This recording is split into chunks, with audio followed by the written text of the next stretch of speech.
Hello, beautiful people. Welcome to the Courage to Change, a recovery podcast. My name is Ashley Lowe Blassingame, and I am your host. Today, we will be talking to Bella Baskin, who is the 29-year-old founder and CEO of Blessed Bag. While working at WB-TV as a photo consultant, she drove by the same homeless people every day. And although she desperately wanted to help them, she feared if she gave them cash, it would just be used for drugs or alcohol. As someone with a history of addiction, she's now 10 years sober, Bella did not want to contribute to this vicious cycle she personally knew to be so toxic. So she wished there was a better, convenient alternative way. And when she started talking to her friends about it, they all said they often felt the same way. After going to Los Angeles' Skid Row, talking to people who were experiencing homelessness and asking them what would be useful alternatives to cash, she decided to create bags for men, women, and dogs filled with essential items, including snacks, water, personal hygiene products, and more, that could easily be kept in her car to pass out to those in need. She decided to call her charity Blessed Bag and created a website where people could purchase bags that they could keep in their car to give out to those in need. She also made an Instagram account to educate others about the problems affecting the homeless community and to let her followers know what they could do to help. Bella knew her network could be influential and wanted to use it to create a 21st century approach to charity that would be accessible to every age and income. Furthermore, she wanted to utilize social media to highlight the human connection that is made when personally and directly helping someone in need, in hopes that after experiencing how good it feels to help others, people would be inspired to share their experience with others and continue to give back. We had a wonderful time having Bella in the office.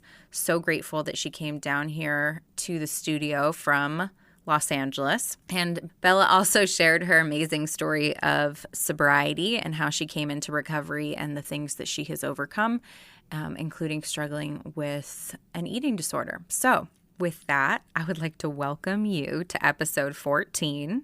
Say it with me now. Let's do this.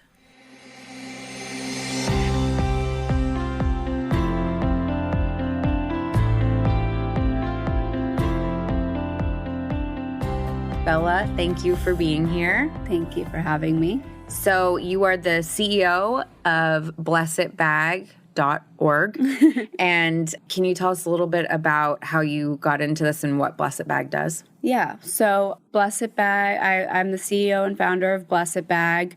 I started working on it January of 2018. I launched in December. And what it is it's hygiene kits for men, women, and dogs who are experiencing homelessness. And it's meant to be an alternative to giving money out your car window, for example. So basically, you buy them online, they ship to your door, and you are responsible for giving them out yourself. So you get the direct one-on-one interaction, and you get to see exactly where your money's going and exactly the effect it has.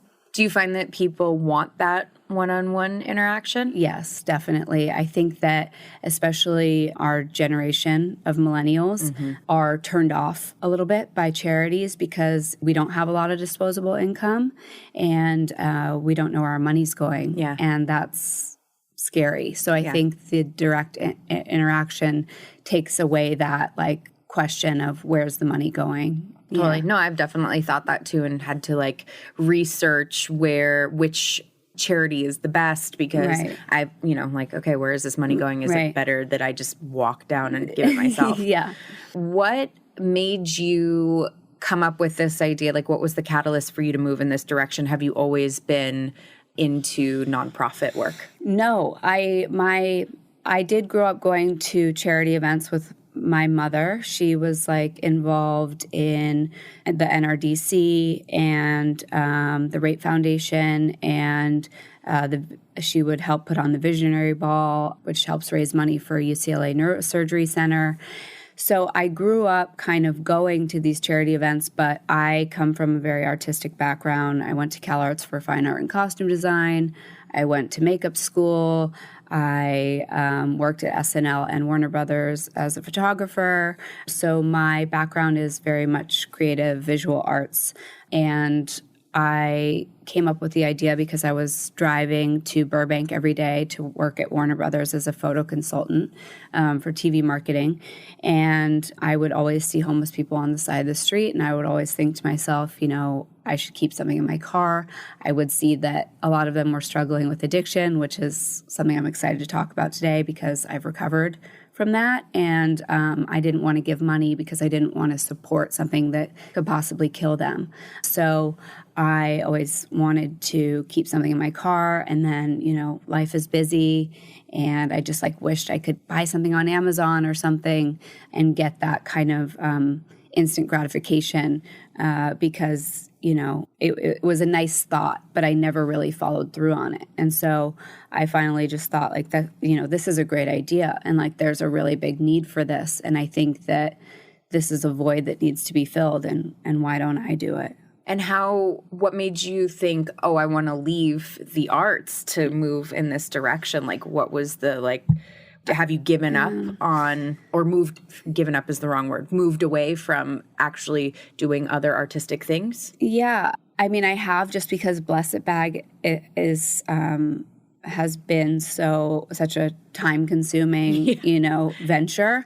But I think that it's something I'm passionate about, but I think that I was kind of stuck in these big corporations, and I just didn't really see how I was going to move forward with that and grow in those major corporations. And, I was, in the last year, I've been doing freelance styling and photography, kind of just for my friends, but I didn't see how I was going to have a career, in that. And I felt like this was such a great opportunity and a really good idea. And I just wanted to pursue it. Yeah, it's awesome. And I feel like you can probably use a lot of those artistic skills with this. Yeah, with definitely. this venture. So we talked, I know that you're 10 years sober. Almost, yes. Almost. Congratulations. It's awesome. How has that played into this, and, kind of what's your background there? So definitely major influence, because such a big part of being a sober person is being of service. And like I said, I could definitely tell that a lot of the people that I wanted to help were struggling with addiction. And I think that that's a really big dilemma for people, even people who aren't sober. They know if they give a homeless person money, most likely it's not going to go to basic necessities that are going to help them. It's going to go to drugs or alcohol or cigarettes, and it's actually going to do more harm than good. And so I think that dilemma was something that I wanted to help give a solution to. And I think that being a sober person had a major effect on that, But I mean, I guess should I just get into my story? Yeah. So you're sober 10 years. Can you tell us why you decided to get sober? What did that what did not being sober Bella look like? So from day one, I'm adopted at birth. So I always felt different. I always felt out of place, my whole childhood. My parents got divorced when I was 3. I moved 8 times before I was 10 years old. Wow. And my mom and my stepdad, when I was growing up in Connecticut, were working out of state. And so I had a lot of instability as a child, a lot of different babysitters. I think the longest one I had was 4 years. But other than that, it was always a new babysitter, a new housekeeper.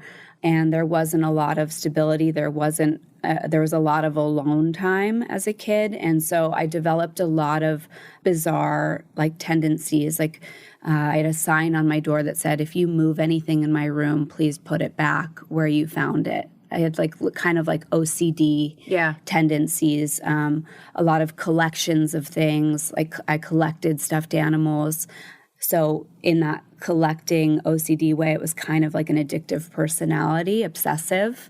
And so... How old were you when you found out you were adopted? I found out I was adopted when I was 5 years old. And what that looked like for me is my friend had found out that I was adopted, and she asked me, "Are you adopted?" And in my brain, I'm like, I don't know. Like, I don't know what that means. I'm 5. Right. I'm 5 years old. Like, what does that mean? Yeah. And she said something along the lines of, and I don't know if I remember this incorrectly or not, but she said something along the lines of like, your mom didn't love you and gave you away. And what I read that as is I'm unlovable. I'm not good enough. I was unwanted. And so I went home, and my mom always told me the story of how I was born and how she went and picked me up from the hospital, but I never knew that that was not normal. Right. And so I said, "Mom, am I adopted?" And she said, "Yes." And I said, she didn't know I had this really awful judgment from my friend and this messed up definition of what that meant. And so, and she always made sure to say, like, we wanted you, we love you so much. She always overcompensated for the fact, she never made me feel unwanted. She always made me feel like she really wanted me and I was chosen, and I was special. So definitely not her fault. Yeah. But and not to say like she's a bad mom because she was working or anything. Yeah. And it's not like she chose babysitters who traumatized me on purpose, Yeah. So like today, my mom and I have a really good relationship, but there was definitely a strain on it for a very long time. And, I had these babysitters, and one of them was so hungover she burnt her hand on a toaster. Another one, was walking around naked with her tampon string hanging out, and I found out what a period was from her. Right. Another one chopped all my hair off. Another one left me in the car while they went and saw their boyfriend in a parking lot for multiple hours. Yeah. And so, I just had a really bizarre, I think, childhood. And so from an early age, my mom was like, you can only have one piece of Halloween candy. So I would stash my Halloween candy, and then my brother would come over and I'd be like, psst, I have candy. Yeah. And I treated candy like it was drugs. I just think I was always born that. I was born an addict, alcoholic. Do you know anything about your birth mom? I know that she was very young. I know that she was 17 when she got pregnant. I think she was 18 when she gave birth to me. And I don't know if she was one of us. I don't know. But there are things that, I heard that she did coke when she was pregnant, but maybe that was before she knew she was pregnant. Right. I don't know. Right. So I'm not sure, but I know she was really young, and I know that her parents didn't want her to be a mom yet. So they kind of influenced her to put me up for adoption. Right.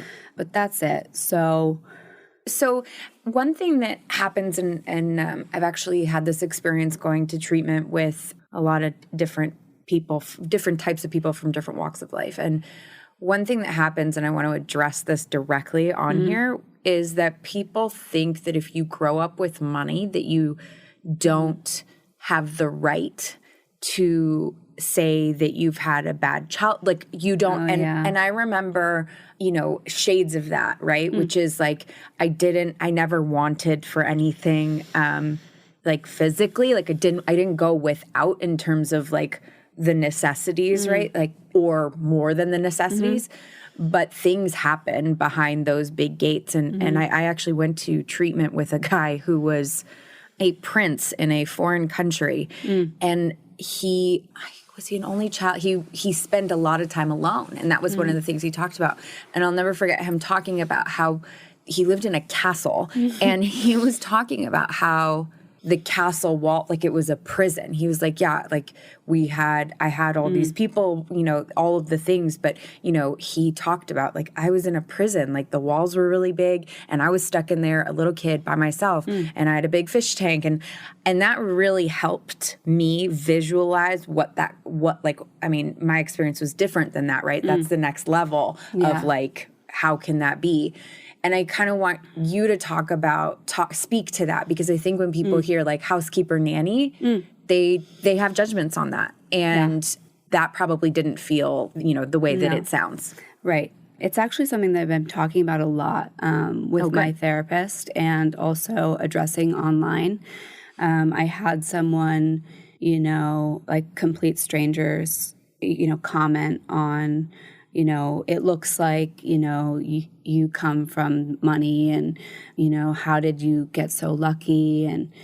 And so it's been something that I have been addressing more and more, and is a very sensitive subject for me, because my whole life has been like, you're so blessed, you're so lucky that you have grown up with money, that you were adopted in this family that has money, because you didn't come from that. Like if I wasn't adopted, I probably wouldn't have been raised the way I was raised.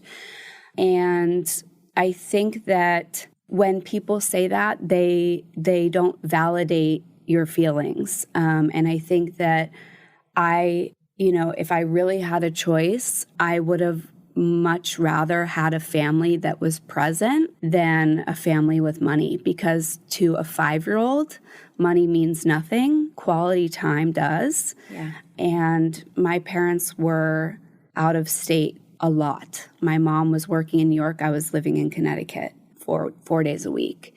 And my stepdad was flying to Vegas every other weekend.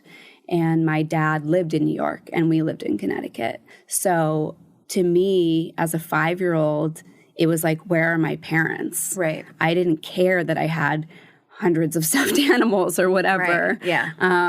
I wanted my parents, you know, and they were MIA.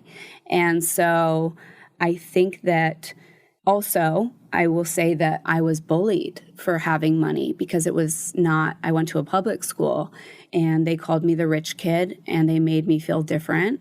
And that's not to say that I'm not grateful for everything I have, but I was still bullied, Yeah.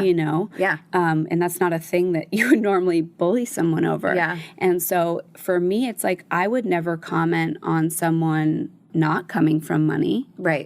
So it's kind of bizarre to me that people resent me for coming from money, or they feel entitled to my money because my parents helped me. That's interesting. Yes.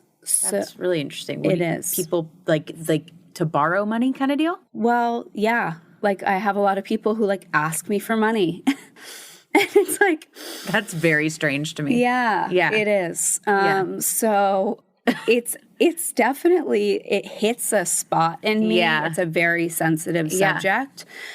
But yeah, like that's not like, and I actually had a conversation with my friend about it the other day, because I posted on like my close friends list, wow, I can't believe like a complete stranger would comment on my financial situation. They don't even know me. Right. And she was like, this is not an insult. And I was like, yeah, it is. Because would I ever contact a complete stranger and be like, hey, it looks like you don't come from money? Right. It's just none of their business. It's completely inappropriate. Right. And so I just, like I said, I would have much rather had my parents around than working, Yeah. And it's not my money. It's theirs.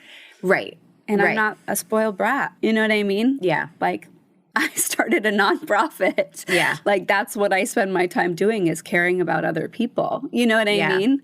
And helping other people. So, like, I'm not a spoiled brat by any means. You have a big presence on social media. Mm-hmm. How do you match the image with the reality? Like, where does that meet? How do you get people to like see the vulnerable piece while also seeing like the glamorous piece? Yeah. I think that I'm a little bit of both, and I try to use social media as a platform to like influence in a positive way. Mm-hmm. And so I do talk about sobriety, and I do talk about eating disorders, and I do talk about quitting cigarettes, and I bring it back to like a human level, and And I obviously talk about Blessed Bag a lot and what I am doing to help the homeless. And I try to influence others to be of service because I think that that's so important. And I think it's something that our generation is really lacking, but also really wants. Right. Because we're always on Instagram and we're saying, pray for this, pray for that. Right. And I always am asking myself, like, why aren't we doing anything? There's all these charities that, like, we can, you know, be of service. I always think to myself, like, when that stuff happens, you know, I want to, whether, like, when it's a mass shooting, let's just go with that, right? Or school shooting, let's go with school shooting. I always think to myself, like, yes, I want to do something. And I actually went to school. I went to UCLA and was doing lobbying and poli-sci. So, like, I have a background in that. But that's a full-time job. Like, that's a full gig that you go out and you do and you lobby special interests. And, you know, I always think to myself, like, I want to be on the front lines. Like, I don't want to hand people money. Like, that's not how I want to do things. Right. So I think that, you know, Blessed Bag speaks to that. And I hope that I would love to be able to find equivalents in that in other areas. You know, what can we do? Because I do think I can speak for myself. Like, I do think to myself, I'm praying for the families when I see stuff like that on Instagram or whatever it is. And I also think to myself, like, I have all this stuff to do and I don't have time to organize. Like, I really don't. I really have other obligations to people in my life. And I do care. So I think it's, you know, there is, I think because we see so much more with our demographic sees so much more with the online component, we do want to do more, but there's little time to help. Yeah. So Blessed Bag is basically great because it's not time consuming. Right. It solves that problem. And it's not expensive. Yeah. And, you know, it's made for the people who have busy lives, who don't have time to volunteer because maybe they work multiple 9-to-5s or they're raising kids or whatever it is. And, you know, or they don't have a lot of disposable income and they can't donate hundreds or thousands of dollars to a charity. Right. And so the big part of Blessed Bag and tying it back to your question about my social media is that I want Blessed Bag to be a thing for social media influencers who can have a call to action, who can say, hey, everyone, you know, because Blessed Bag sponsors charities. So when you buy bags online, $1 per bag goes to a charity of your choice from a list of charities that Blessed Bag sponsors. So you can, you know, for example, we have Coalition to Stop Gun Violence as our charity that deals with gun violence issues. We have ACLU that's dealing with all the abortions rights stuff. We have Happy Hippie Foundation for Pride Month. We have NRDC for the environment, so like Earth Day.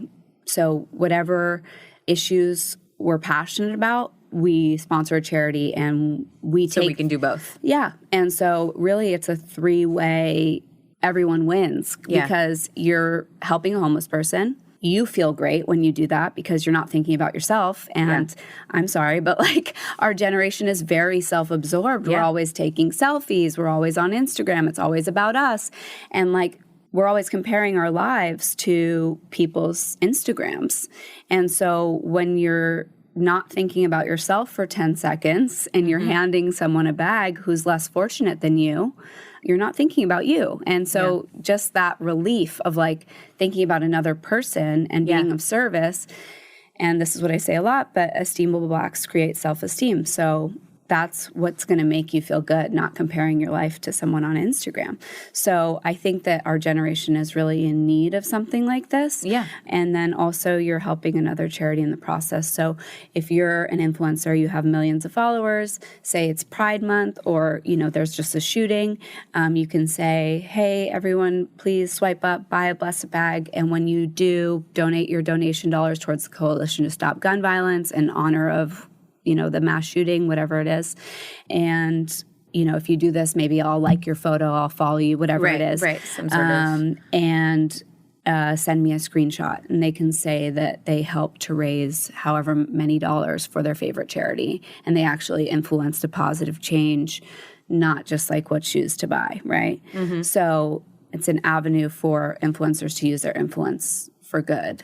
I like that. I like that a lot. And I like that it gives you the option of like working with other causes that you care about. Right. Do you do stuff like, this is going to sound terrible, but like we don't have a lot of homeless people around where I specifically live in the suburbs. Not that it's, high end, but they're just not here. Yeah. Obviously that's very different in LA and San Francisco where my family lives. What do you have options for people who don't have the time to actually even get, like, can I buy Blessed bags for you to give out? Yeah. So the only way we do it so that you don't have to give it out yourself is if you buy in bulk. We have shelters who have approved in-kind donations from Blessed Bag. Right now they're all downtown because the Blessed Bag hub is in LA. And I can't ship hundreds of bags, but I can drive them down to downtown. So we had our first bulk order of 100 bags, and it was covered by Spectrum News, and we brought them to the Midnight Mission. Oh, cool. And that was a really special experience. Yeah, I bet.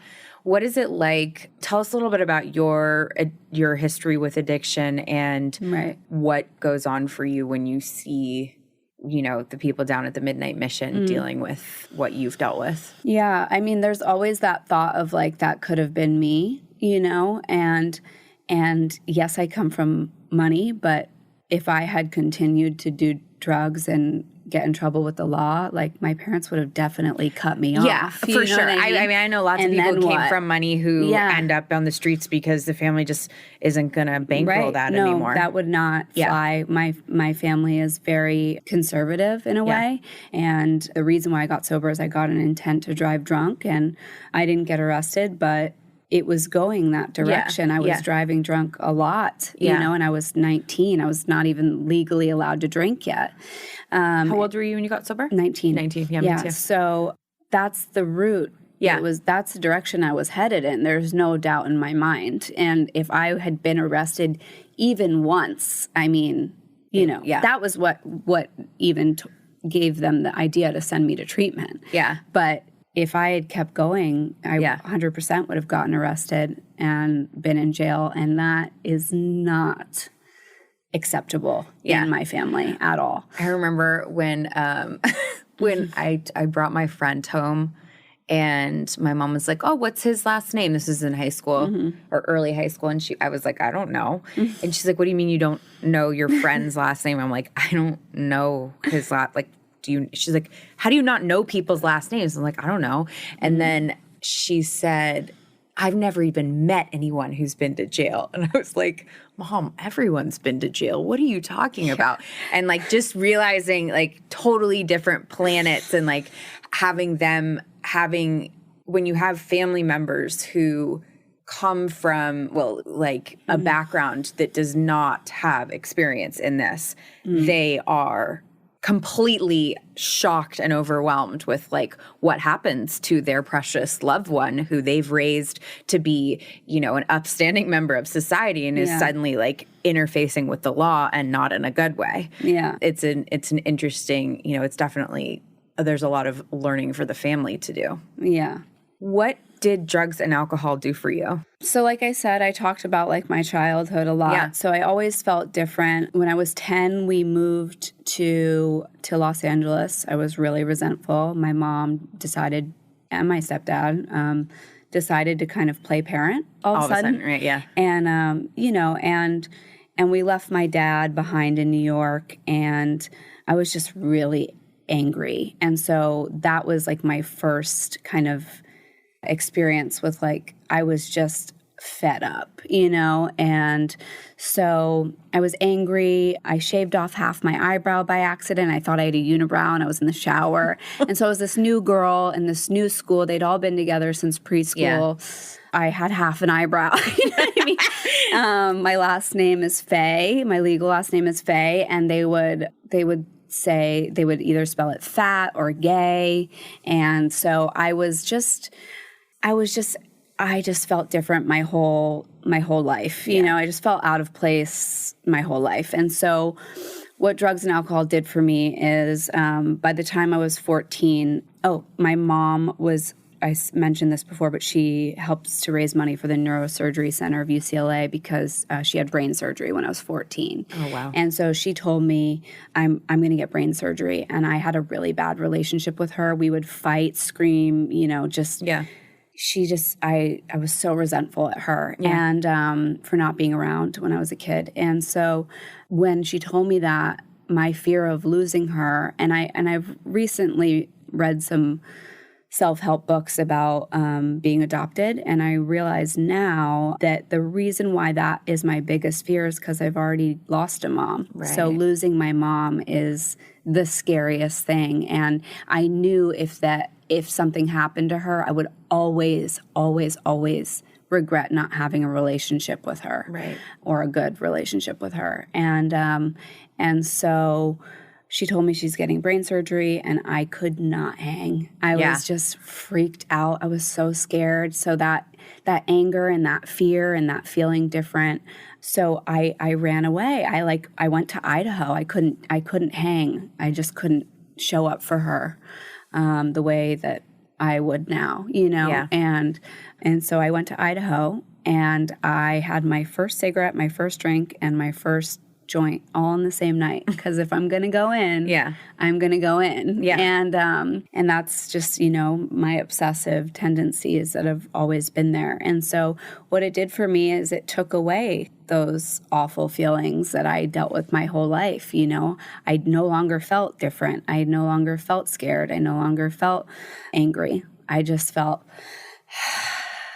like a release, and it was an escape. And I used that. And I was very committed to whatever drug I was doing. It was like I was in a relationship with it until it hurt me. And then I would move on to the next one. Yeah. And I would just cross addict. And so it started with alcohol. And then I found pot. And I was like, well, pot doesn't give me a hangover. Yeah. And then I found Coke. And I was grounded all of high school, by the way. Like... They caught me with pot. They caught me drinking. So you were good at hiding it. I don't know. Yeah. I was so obsessive. I had this little box with all the paraphernalia in it. Yeah, and me too. I was just very it was like a collection. It was like a little shrine, and it was, the process was is part of the addiction, for sure. And honestly, it was a security blanket, because at least I knew that was there, and Double. Right. And so, and then I found Coke, and I was like, well, Coke doesn't give me the munchies, and it doesn't make me lethargic or whatever. I don't know. And then I found, I'll go into a little bit about Coke, is this is when it started to not even be fun. You know what I mean? Because I would just do so much that I would get so paranoid. And I was convinced, because I got caught so many times, I was convinced, there's a camera in my smoke alarm. There's spies in the trees that my parents have hired. They have a secret passageway to my closet where they're, because they need a secret passage, right? At 4 a.m, they're going to come check up on me. So I better pretend that I'm asleep, because I should be asleep. Right. Because if I'm not and they catch me, they're going to know that I'm doing Coke. Right. Totally.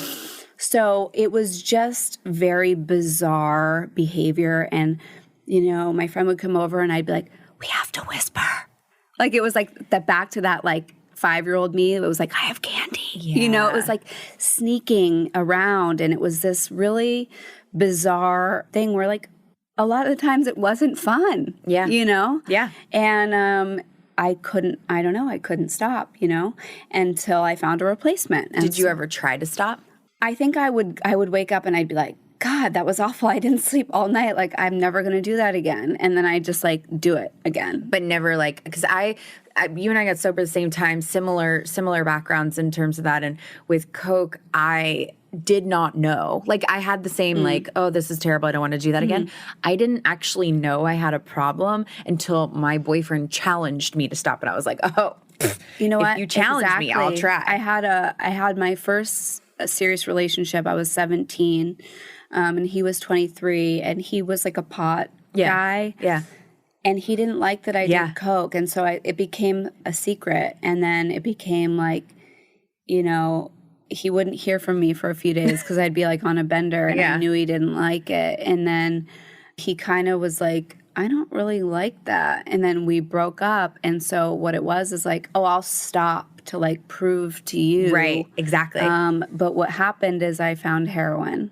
And so right. I stopped. I did stop coke. Yeah, I stopped coke. Yeah. Yeah. And so I started smoking heroin, and it just numbed all the feelings of the breakup. Yep. And how did you find heroin?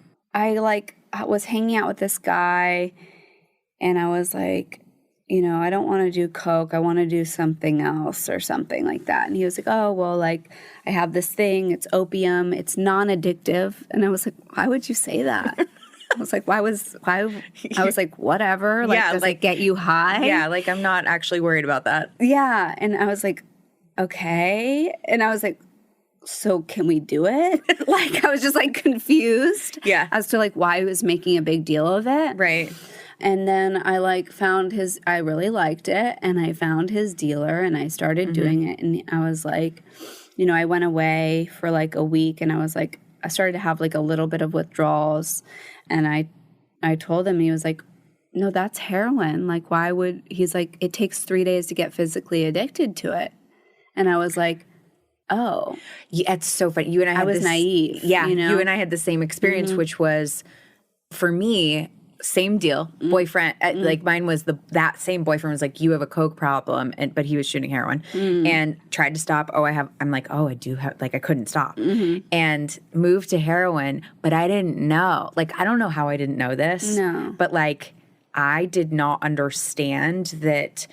Like, there's get high, and like you get high on heroin, and then there's get sick and get well. Yeah. And like no one told me that. I didn't know what with the heroin. For me, I did not know what I was signing up for. I just had no idea, and I felt really stupid when I found out because I was already in. Yeah. So my parents, I tried to quit before I went to college. I went to CalArts, and I went to Vegas for a weekend, and I was, I was only there for 3 days, and like the fourth day of withdrawal is like the worst, the worst. So I was on the plane, and I was like, I don't know if I want to say this, but I was like getting really sick. And what those of us who've done heroin know exactly what's happening. Yeah. And I was on a plane, and it was really unpleasant. I was shaking, and I was shivering. And it was awful. And so hearing it. I tried. I was like, I got in bed when I got home. I told my parents I have food poisoning, and I was going through really gnarly withdrawals, and I thought I was going to die. Like, I was like, I can't. I was like, I can't. It feels like you're going to die. Yeah. So I got more, and I went to college, and what happened is I told my dad, because I knew my mom would have pulled me from school, and I didn't want to stop. So I told my dad, and he helped me get off of it. He weaned me off of it and got me Suboxone or something like that. Yeah. Or it was methadone, I think. Yeah. And I only did methadone for like a few days, and then I just kicked from there.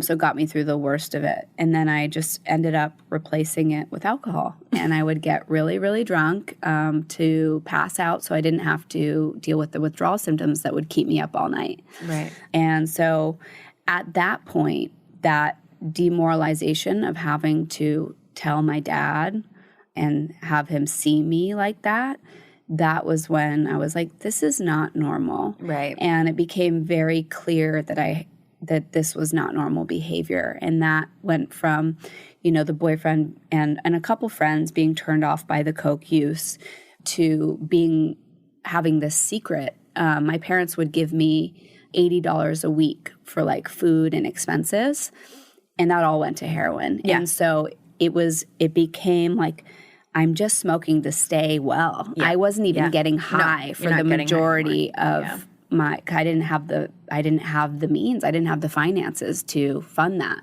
And they'd always want receipts. And I'd be like, I spend it in the vending machine. Mm-hmm. Right. Like I, would lie. And I did not have receipts for my heroin purchases. Yeah, I didn't either. Yeah. Turns out not taxable.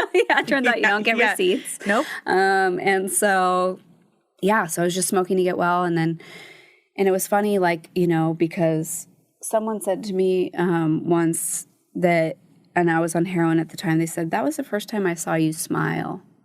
And I was like, that hit, because I had this secret and I couldn't tell anyone. And none of my friends were doing heroin. Right. And so this was totally by yourself. it was totally isolating. And it became that same feeling as when I was like a little girl of just, I'm alone. Yeah. And it was really demoralizing, and telling my dad that and having him see me like that. And so I went from the girl who didn't talk to anyone my first semester to the sloppy drunk girl who got so drunk that she went skinny dipping or, embarrassed herself in some sort of way and was like hugging everyone. I went from like not talking to you to like hugging you, and you're like, who are you? Who is this girl? Right. And she really opened up. like what happened? So, it just, I knew that this was not normal, and I knew that something was different. And I did find people who drank the way I drank, though, and partied the way I partied. And so it became easier to like lose the people who were freaked out, Yeah, exactly. So, yeah. Hi, I'm Peter Loeb, CEO and co-founder of Lion Rock Recovery. We're proud to sponsor The Courage to Change, and I hope you find that it's an inspiration. I was inspired to start Lion Rock after my sister lost her own struggle with drugs and alcohol back in 2010. Because we provide care online by live video, Lion Rock clients can get help from the privacy of home. We offer flexible schedules that fit our clients' busy lives. And of course, we're licensed and accredited, and we accept most private health insurance. You can find out more about us at lionrockrecovery.com or call us for a free consultation, no commitment, at 800-258-6550. Thank you. And where did the eating disorder fit into that? So I think that at a really young age, like 13, I would say, food was my first go-to for numbing my feelings. I would eat like a whole family-sized bag of Doritos in one sitting, and like I'm not a family, I'm one person. So I say that a lot, but it's true. Yeah. And so it became an escape, and I gained a lot of weight, and my family, God bless them, they don't know, they don't get it. You know what I mean? So they bribed me to lose weight. They were like, we'll give you like, I don't know, it was like $20 a pound or something. Oh boy.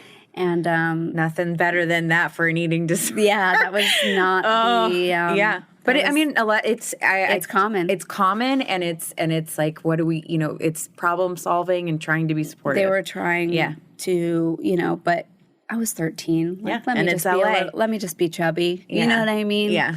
So, and then my eating stuff was just dependent on what drug I was doing. Totally. So, when I was 17 and I was on coke, my parents thought I was anorexic, but like I just wasn't hungry. Yeah. And then when I was doing heroin, anytime I would eat dairy, I would throw up for no reason. I don't know why. I don't know if that's like a common thing with heroin, but like you just throw up a lot with heroin. Yeah. I don't know. And so I would just like throw up sometimes, and I don't know why. Just a lot of throwing up. And then when I was drinking, I was like eating like fourth meal, what I mean? Like fast food restaurants after partying, 2 a.m., street hot dogs, whatever. So, so like whatever, you know what I mean? Like, and I was drinking those like malt liquor juice things are like 2,000 calories. Brutal. And then eating like garbage on top of that. So I was overweight when I got sober. And so what happened is I cross-addicted, and I went from drinking and drugs to anorexia and cigarettes. And you went anorexic when you got sober. Yeah. Interesting. Yeah. And so it became obsessive counting calories.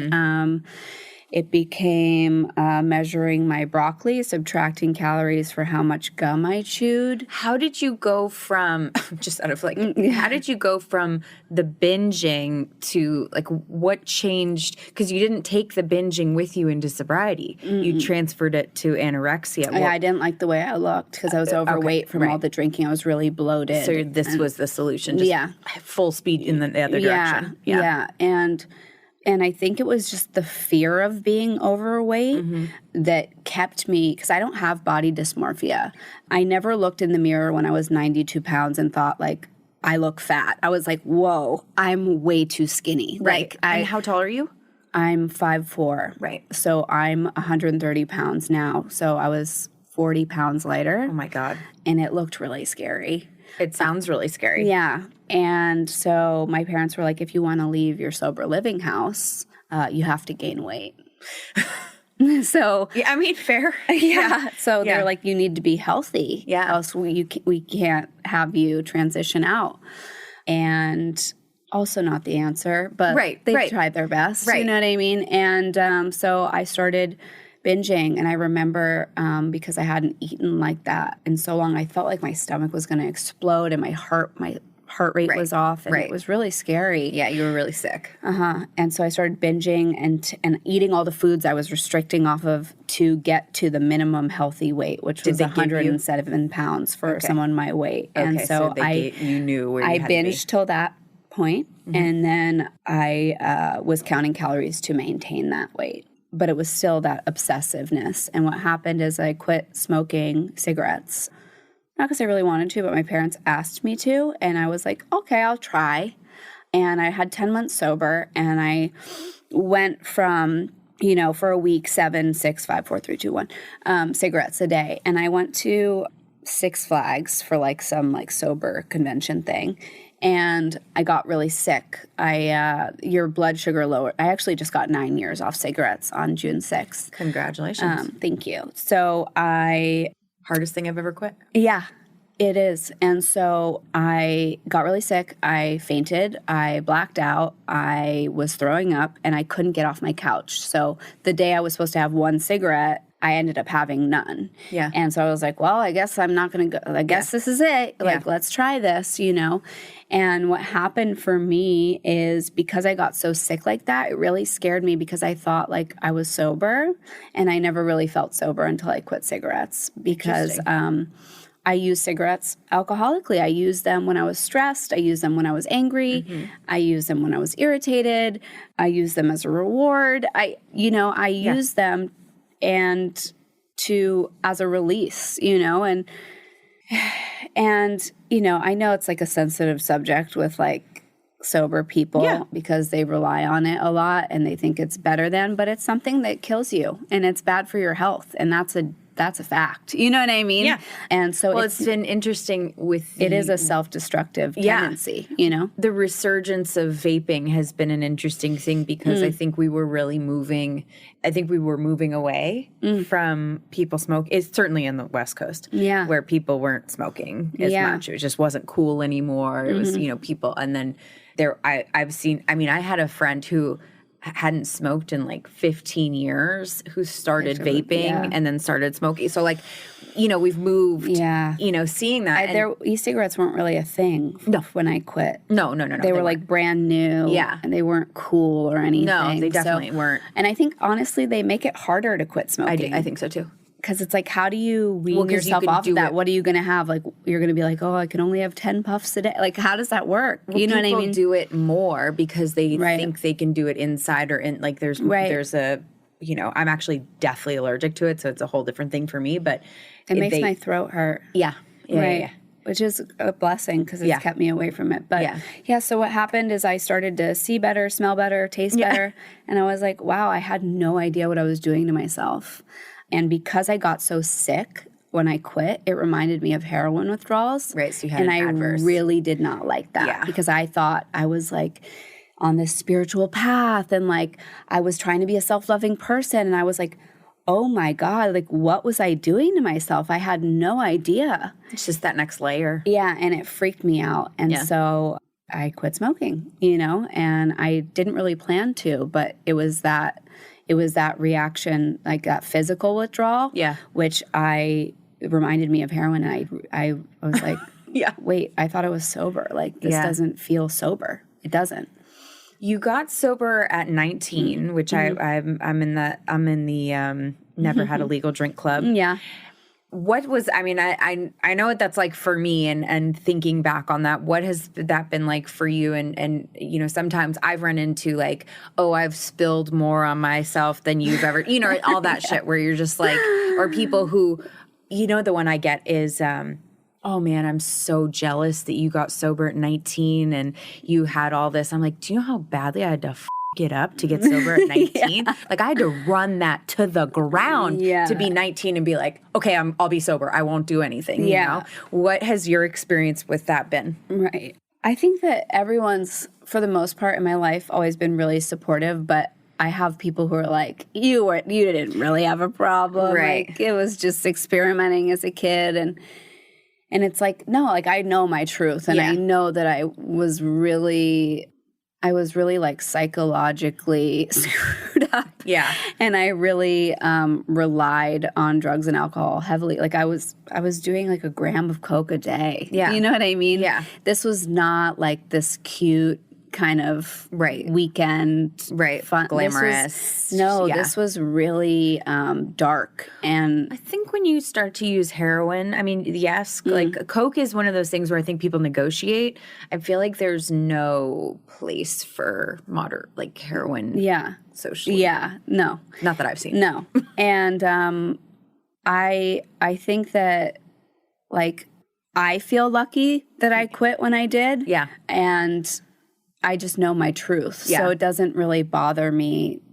Like when people say stuff like that, I kind of like laugh and roll my eyes, you know? But people do have said but that. that's like a jealousy thing because they're... Oh, it's totally. Yeah, they're older and they've ruined their lives for a lot longer, you know? For sure. So I feel lucky that I caught it at a young age. So you have had major milestones and really growing up, I feel like your 20s in sobriety is a crazy thing because you're really going through periods of life where people tend to binge drink a lot, even in normal society. Yeah. And what has the growth and you're growing up so much. Like I feel like you grow up so much from 20 to 30. Oh, yeah.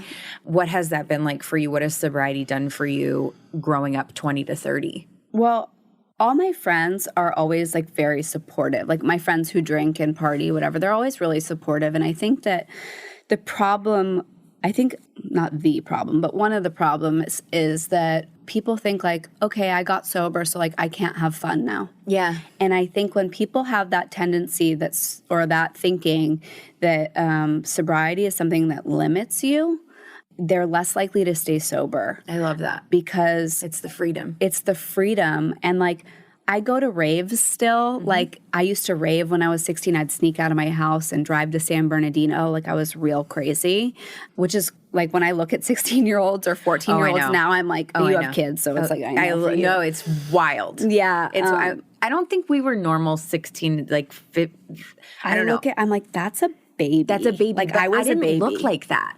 Did you look like that?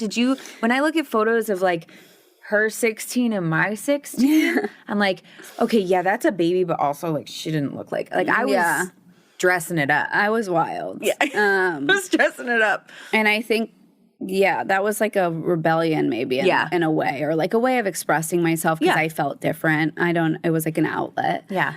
But you got something out of it that you've been able to carry into sobriety though. Like there was stuff about it that you enjoyed. The reasons why I raved is because I like dressing up. Yeah. Like I said, I went to school for costume design and makeup. I liked dressing up. I liked taking pictures. Yeah. I like dancing. I like that kind of music. Yeah. And so for me, like, it's so important that I have fun in sobriety. Absolutely. Because if I don't, then what's the point? You know? And I think that people are like, oh, well, I can't do that anymore because I used to drink at things like that. And it's like, or I used to use it, things like that. And like, yes, definitely when you're newly getting sober, you don't want to be in those environments that are tempting. You have to do the work. You have to get a foundation, solid foundation. You have to get something that you're going to lose. You know what I mean? Yeah. And so I didn't party or whatever for my first 6 months. My first thing I went to was like a Halloween party at my college. I was extremely uncomfortable. And then I just realized over time, like, no one cares that I'm sober. No one knows that I'm sober. Yeah. If someone asked me if I want to drink, I just said, no, I'm good. They don't know that I haven't had multiple drinks already. Right. Or you don't have to give them a long... No. No one, and you know what? No one's thinking about anyone but themselves. Totally. They're really not. They're not like, oh, what a weirdo, you know? Yeah. And a lot of times what happens for me is like, I'm so free-spirited and I'll be, at Coachella and I'll be dancing and I'll be like laughing and people will be like, hey, like, what do you want? What do you want? Like, where can I get that? And it's like, I'm just comfortable in myself and I don't need anything. Yeah. You know, I'm not relying on a You substance. can get that with 10 years of deep interpersonal work. Yeah. I'm on sobriety. Yeah. So, yeah, I just had to snap out of that. I had to snap out of that self-obsession of everyone knows I'm sober. Yeah. And I just had to like kind of force it. Yeah. And then it just became easier and I was having more fun because I wasn't so concerned about getting the drug or where's that or I have to go get loaded or, oh, I need to go have a cigarette. It's like those things distract you from being in the moment. Right. And when I'm in the moment, that's when I'm having fun and that's when I'm laughing and I'm letting loose and I'm being myself and I'm comfortable. All that other stuff is just an anxiety-driven crutch, you know? Totally. And so I absolutely think that sobriety makes that better. It doesn't take away from that. Totally. You know, having fun. It's funny. I was reading something about this. As it relates to food. And it was talking about, because since getting sober, food was my first drug, right? And like similar things. Similar stories. Yeah. And then like drugs and alcohol. I was like, why eat? Because that makes you fat. I'm going to do drugs. I don't have to worry about that. And I was reading something about how, because, you know, dealing with that and like this was particularly as it relates to like refined sugar. And somebody was talking about how in the mindset is I'm going to take this out of my diet and it's that you're removing something. But the truth is you're actually adding in freedom. Like it's the thought process is, oh, I'm removing something. I don't get to have something, a scarcity, but what you're really getting is freedom. And that's exactly what happened with the alcohol and the drugs, which was I felt like I was taking, particularly at 19, like I was taking out this ingredient of my life and that I could never touch. And therefore everything was going to be gray. I was going to live in black and white. And really what happened was that was the black and white. And I added back, like all the things I got back were the freedom and the color in my life. Right. Same thing. Like I grew up in sobriety. I grew up in young people's Alcoholics Anonymous, going to sober raves, going to the conventions, doing all the things, making all the mistakes really sober. That was the one thing. It was like I did a lot of stuff sober where I was like, I have no reason to say. I have no excuse. I have no excuse for my behavior at all whatsoever. It's completely sober. That's just being a kid. And we grew up in sobriety. But in like this community that was like, we love you and we're going to love you until you love yourself. And then a community that also said you need to do the work on yourself. Right. That didn't let me get away with, oh, but I really struggle with this or that, or, you know, oh, I have a problem. Yeah. They were like, yeah, that's great. We all have a problem. So you need to do the work. What are you doing? Right.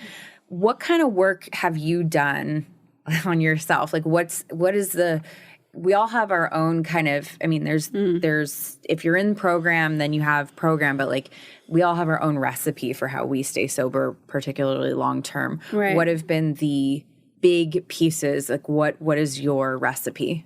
Well, I think what's happened for me, and especially like in the last year, and I think this is part, like what we were talking about, it's just part of growing up, but also that alcoholism, that ism can be directed at anything. So whether it's, you know, bad relationships or sex or shopping or food or cigarettes, it's always that searching for something outside of yourself to fix you that, you know, has been the part that's hard to break, because it's really the root of all of it is that searching.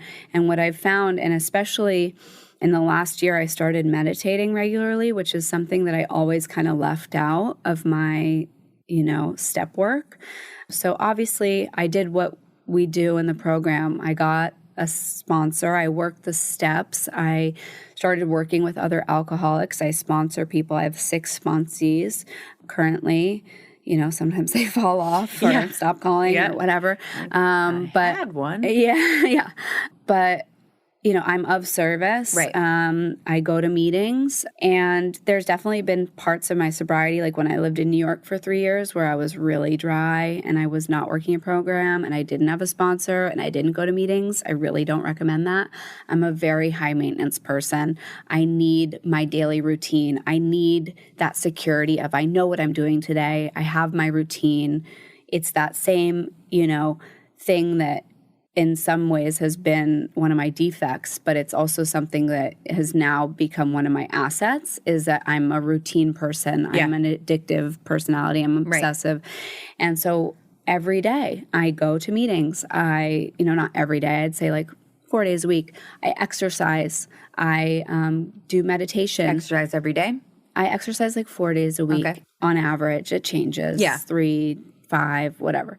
But I'm not obsessive with my workouts. Like what happened for me with food, which was different from drugs or alcohol. You can smoke or not smoke. You can drink or not drink.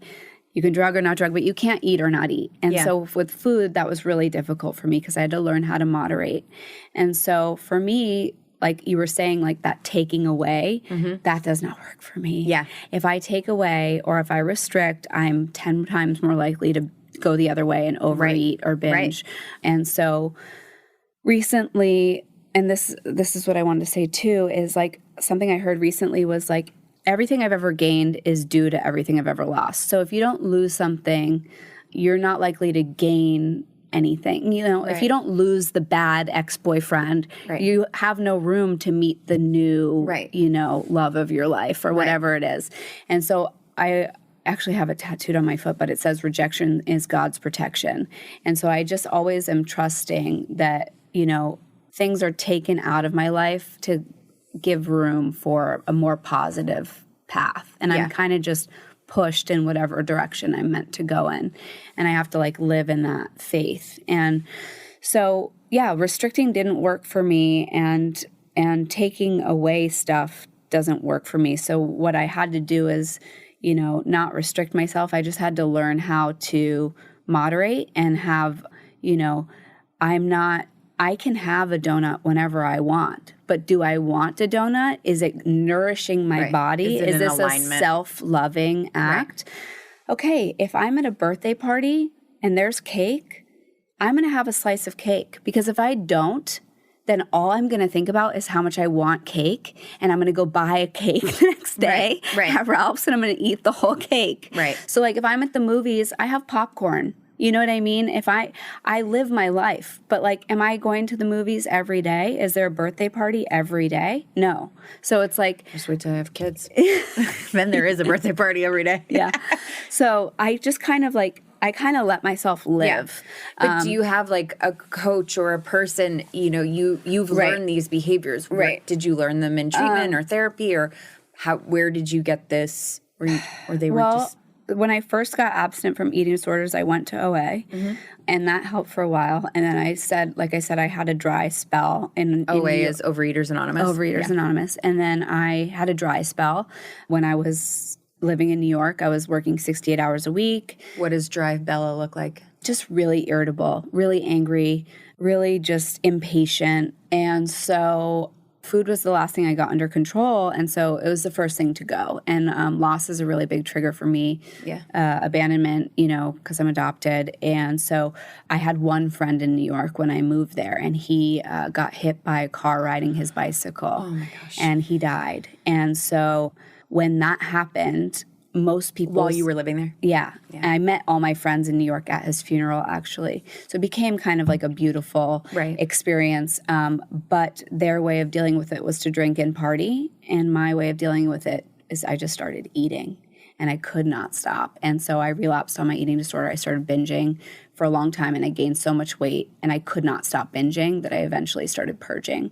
And I tried to avoid that purging part of it as long as I could. But I just... if you can't stop binging. Yeah. And I tried to control the weight gain by purging, and it didn't help. That's not how you lose weight.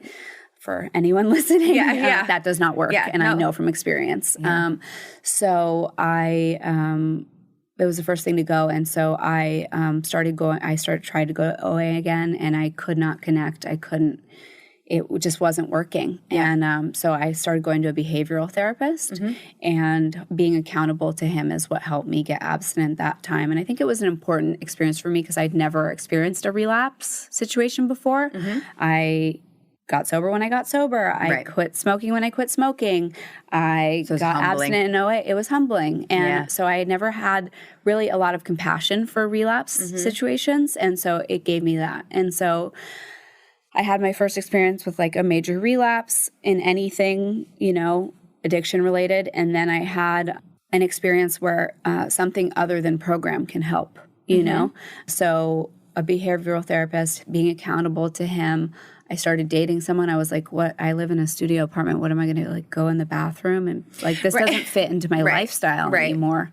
And so I got abstinent and I just said, if I'm a little bit overweight, but I'm just stable, I don't care. So I was like, a little bit bigger than I wanted to be, but I was just the same weight for like over a year, which had never happened before because I was either like, I'm skinny forever and I got rid of all my like quote unquote fat clothes. I don't like to use that word. And then, I'd be overweight and I'd get rid of all my skinny clothes and then I'd be skinny again. And it was like this like back and forth, struggle of, so basically I went through like every eating disorder and sobriety. Now I have like 3 years, maybe 4 abstinent, but my relationship is so much different with food because it had to be. I don't know my exact sobriety or my abstinent date because I just, I'd get one day and then I'd get 2 days and I'd get one day. And it was like, it just, I don't know. Like, I don't know the exact day. I believe it's like the end of August sometime 4 years ago. So maybe I'm coming up on 4 years. Maybe it's when you got the behavioral therapist. Like you made a it was interesting. Because I go to OA and this is something that's been up and down. And with kids and pregnancy, the self-care thing is like super gnarly. And my sponsor was telling me that she was saying, what did I do? Oh, I said something I just made a different decision. Like it had nothing to do with like food per se. I was like, oh, I know what I did. Somebody sent me the potato diet. I don't know if you've ever heard this, but you eat only potatoes. And I didn't open, like I was like, that's nice. You lose a pound a day, blah, blah, blah, like been down that road. And I literally didn't open it. I just told her, I was like, I didn't open it. I just know that like, it's just not going to work. Like, it may work for, but it's temporary. It's just not the solution anymore. And she was like, oh, that's a recovery decision. Right. And so I've had to look at my relationship with that as like making recovery decisions. And it kind of sounds like your move to say, okay, this isn't working. I need to make a recovery decision. Like that was your first or next recovery decision. Yeah. But I love that you sought help in whatever form. I just had to kind of act as if like I was like, okay, people who don't have problems with food aren't thinking about what they're going to eat today. You know what I mean?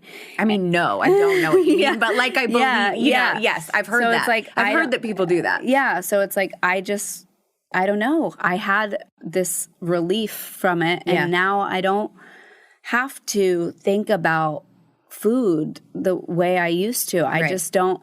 It's not even. It's like a complete. It's a different world, you know, awesome. Because it was either like I'm on this diet and I can't have this or I can have this and like, you know, let me plan what I'm eating every day and let me figure out what calories are in it. Or it was just like stuffing my face with all the stuff I said I couldn't have. Or, you know, it was just this instability. And now it's just, you know, I tend to kind of like eat the same things, but I don't, it's not something that, it's just a complete different relationship with food than I ever had before. And it's like this relief. And I think it's really, I mean, there's nothing gnarlier than having an eating disorder in sobriety. It's and I truly believe that because it's, you have no relief. Mm-hmm. You have no relief. It's just, okay, I can't have that. Oh, I had that. Oh, how dare I? What did I do? Why did I eat that?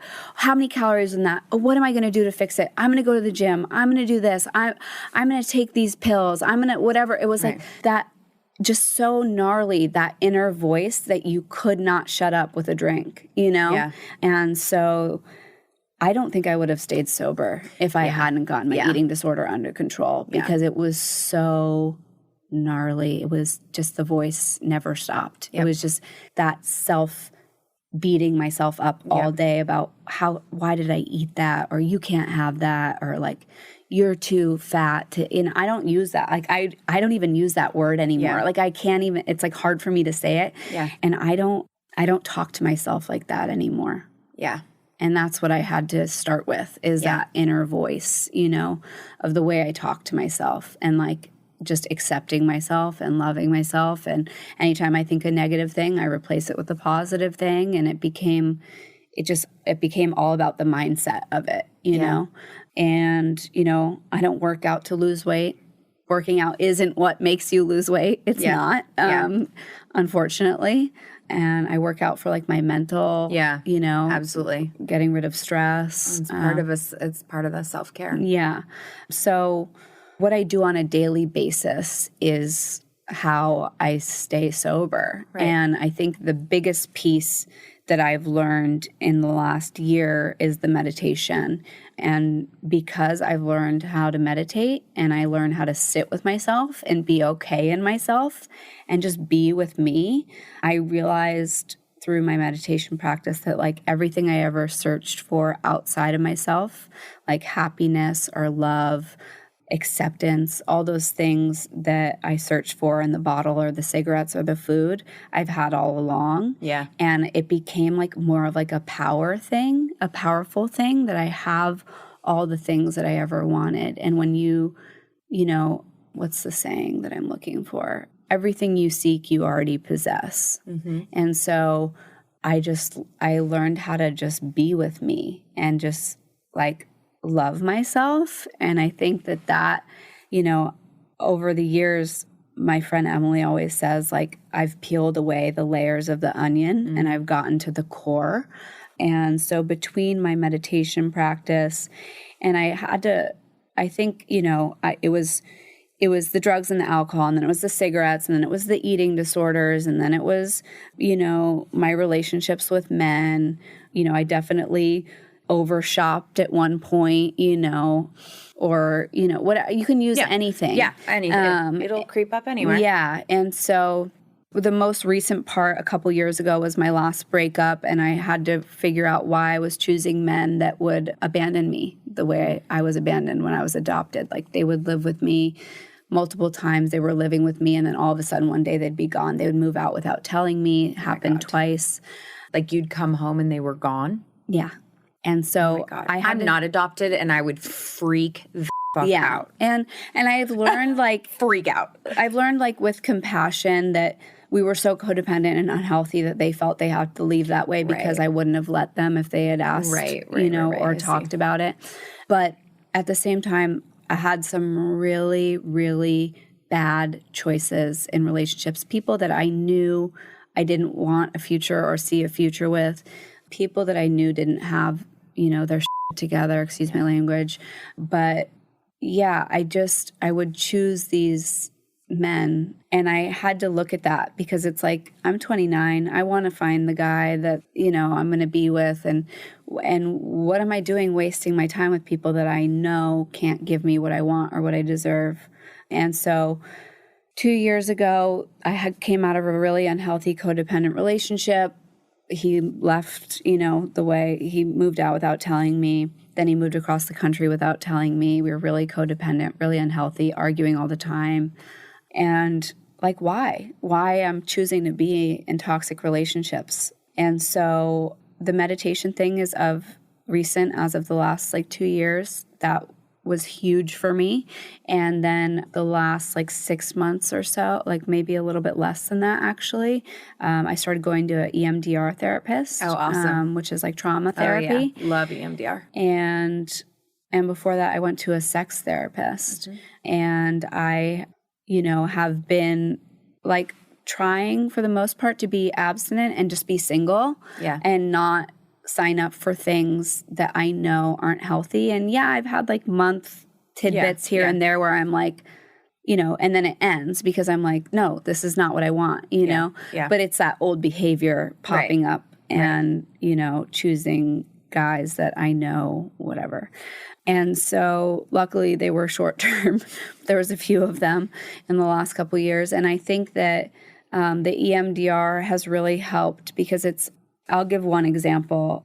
So that memory that I have of the girl telling me that I was adopted, it helps bring up trauma memories and recategorize them. Yep. So I categorize that memory as I'm not good enough, I'm unlovable, I'm different from my fellows, whatever it is. And what I learned to do is recategorize that as that girl wasn't a nice girl. Yeah. And I was able to think what happened is when we were doing the trauma, you follow with the fingers with your eyes. Or the tapping, yeah. And what happened was I remembered other memories of that particular girl where she was not nice to me. And I was like, oh, that wasn't me. You know what I mean? That wasn't, there's something wrong with me. There's something wrong with her. Right. She's a bully. Right. And I was able to figure that out and she just happened to have that information. Yeah. And I was able to recategorize that memory as grouping it with the other times that she was not nice to me. And that was like really groundbreaking. You know what I mean? Yeah. So it's helped a lot, I think. But other than that, I just do what sober people do. And I think taking it back to Blessed Bag, I've what helps me is being of service and not thinking about myself. And so I want everyone, including people who aren't sober, to have the opportunity to have an outlet to be of service. Yeah. Because we're all so self-absorbed and we're always comparing ourselves to people's lives on Instagram, which isn't real. And, what really makes you feel good about yourself is being of service. So I wanted to give people in AA and outside of AA a way to be of service that felt realistic for them. Yeah. Because the men's and women's bags are $15. The dogs' bags are $7. It's very affordable. I love that you included dogs because that's you always see homeless people with their dogs too, and you know that they're companions. Yeah, and the concern with that is like, okay, if they can't take care of themselves, how are they taking care of a dog? For sure. And so that's a big No, I love it's true. It's true, and taking away an animal for someone who has nothing is also really devastating. Yeah. So I love middle ground. Yeah. That's I'm extreme about middle ground. Well, I love what you're doing and I'm so grateful that you are here and I know that we want to work with you and do stuff with Blessed Bag. Where can people go to follow you, find you, be a part of your journey, contact you, etc.? So you can go to blessedbag.org. All the information's on our website. You can order the bags from our website.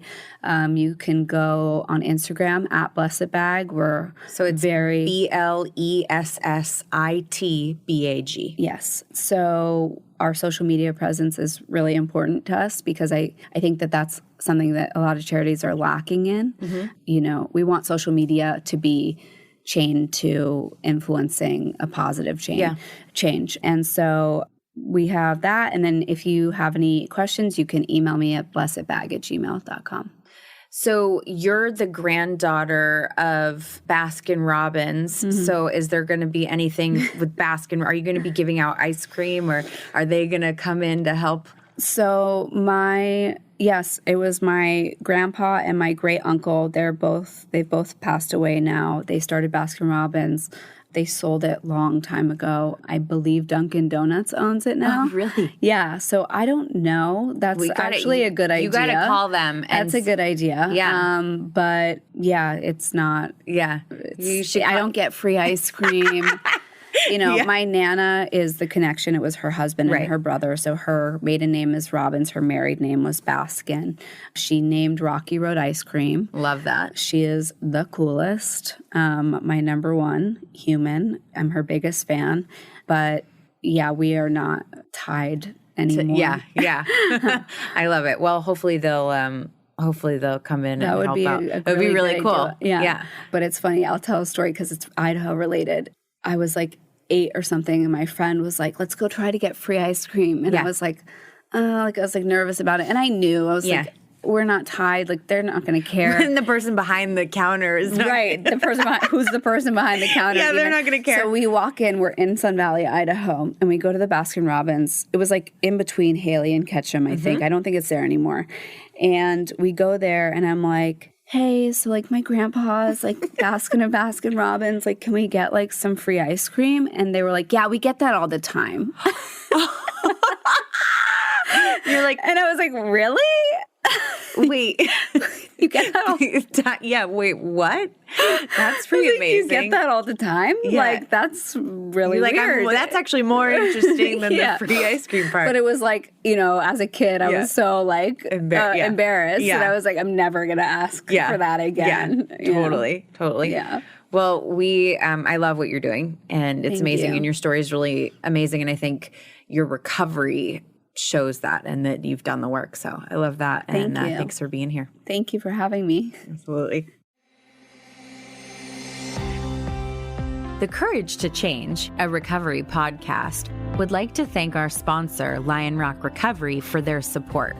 Lion Rock Recovery provides online substance abuse counseling where you can get help from the privacy of your own home. For more information, visit www.lionrockrecovery.com/podcast. Subscribe and join our podcast community to hear amazing stories of courage and transformation.